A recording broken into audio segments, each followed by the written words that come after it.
সময়ের কথা সময় বলতে না পারলে মানুষ যেমন কথার স্বাদ হারায়, তেমনি সময়ের দরকারে মানুষ মানুষকে যথাসময়ে না পেলে আগ্রহ হারিয়ে ফেলে।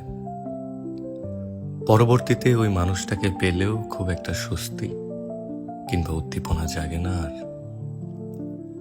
সময় যা প্রয়োজন ছিল অসময়ে তা আমাদের কাজে আসা আর না আসা একই অর্থ হয়ে দাঁড়ায়।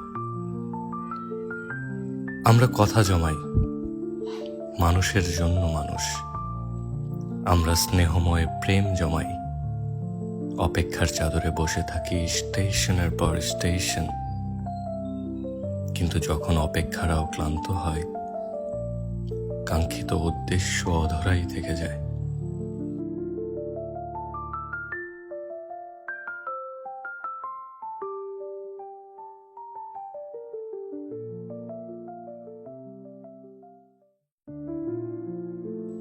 সময়ের কথা সময় বলতে না পারলে মানুষ যেমন কথার স্বাদ হারায়, তেমনি সময়ের দরকারে মানুষ